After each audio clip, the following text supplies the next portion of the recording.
What She Ate, an inspirational interview series highlighting women who've revolutionized their relationship with food in exchange for a better life, with your host, Shelley Chapman.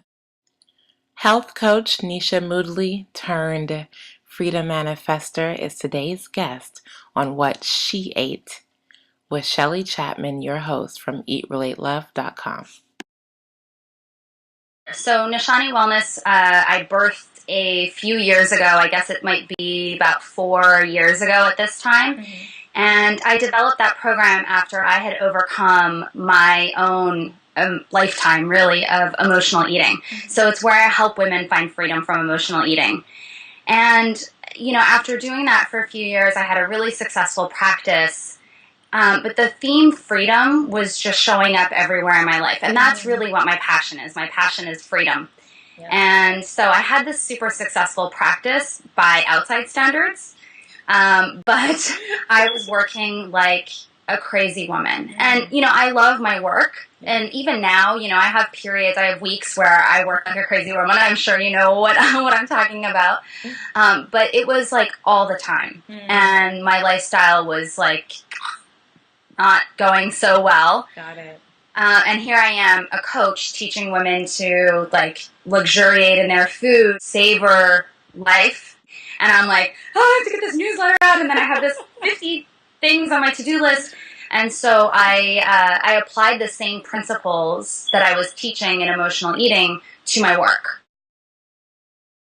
And just turned my business around. Yeah. And from there, I started having a lot of people show up. And slowly but surely, Fierce, Fabulous, and Free was born. So Fierce, Fabulous, and Free, where I put all of my attention on freedom. Yes. And freedom as entrepreneurs, as women, freedom with our body and our health.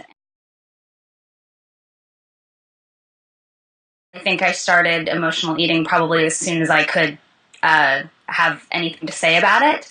And, just going back to sort of the very beginning and then jumping forward to more recent, I remember being a little kid. My parents had a divorce when I was very young, and very emotional time for anybody, certainly very confusing for a little kid. Yeah. And, my response, the way that I showed love was, you cook, I eat. I definitely related, eating as an act of love. A way of showing love to other people. Got it. And fast forwarding into sort of my teenage years when I was at the height of my emotional eating, I was always skinny. Mm-hmm. And people would say things like, "Oh, you're so skinny, you should eat more. Oh, you're so lucky, you're so skinny." And you get sort of both messaging from both angles. Right. And, lots of friends, lots of parties. I was partying pretty hard as I kind of entered my early 20s. I was doing a lot of drugs. I was drinking. The hole that it was trying to fill was me feeling like I always felt alone. Because I was never inhabiting myself. Yes. And I actually needed the food, the people, the drugs, the booze. I needed all of it so that I would feel like I had people around me. Like I had, I had some affection, some attention.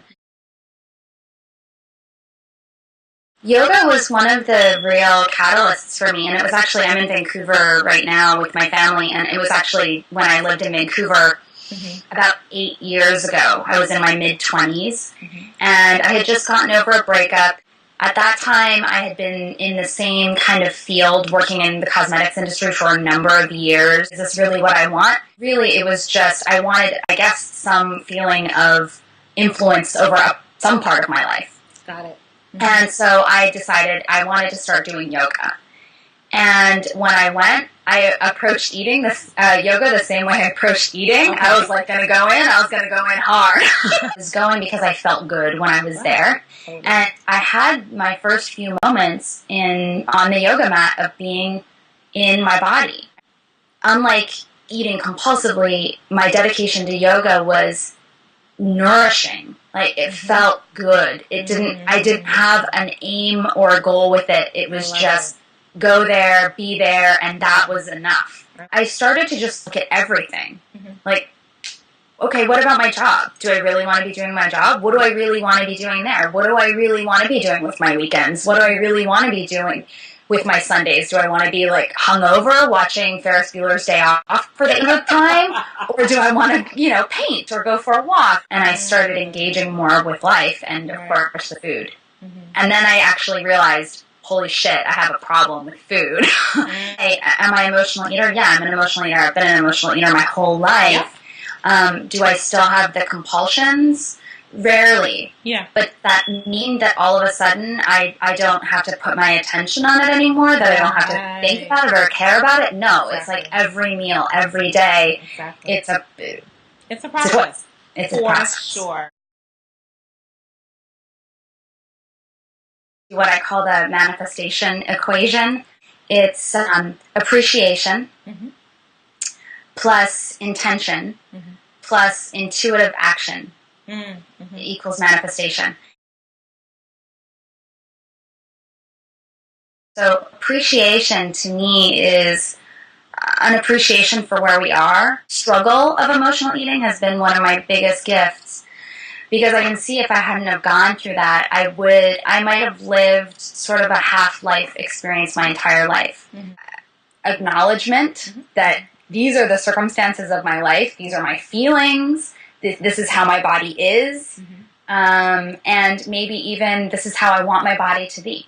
This is how I want my relationship with food to be. This is what I want. So appreciation is just about an awareness for all that is. Intention to me is feeling our desire in such a way that we actually experience ourselves being there. The idea of feeling free with food was like, what? What does that even mean? And all I could do was just look for examples in the world of people who I felt that from them. Okay. And rather than be like, oh, well, she's the lucky skinny girl, or oh, she just didn't have an effed up childhood like I did, or oh, something, instead of putting her down here or up here, to be like, okay, like, let me soak in what that feels like. Yeah. Intention is a celebration, what it is that we're creating. And intuitive action is doing the work. One of the principles that I learned was about mindful eating, or what I call engaged eating. Yeah. And I call it engaged eating because there's like, let's engage all of my senses. Let's engage all of me, as much as me as I can bring to the table for this experience. Freedom, which is what I wanted, would come through my presence, through me engaging, through me following this principle and pulling it into my life, doing the work and noticing at the same time what my body needed. Right. And so that's what intuitive action means to me. Taking the action, staying in the action, but not leaving yourself behind. Listening to your inner guidance. Right. Definitely. For anybody who wants to dive a little deeper with the emotional eating stuff, I also have a free offer on my Nishani Wellness page. Yes. And that's an 8 keys opt-in offer, so about breaking free from emotional eating. But I would say the first stop is Fierce, Fabulous, and Free. That's my new brain and heart baby. Right. And, it's really the amalgamation of all of my work. Also, find Nisha on Facebook at Fierce, Fabulous, and Free, and on Twitter at Ask Nisha. Well, thank you so much, Nisha. It's been a pleasure. You guys have been watching What She Ate with Nisha Moodley and Shelley Chapman. Take care. Bye. Thanks, Shelley.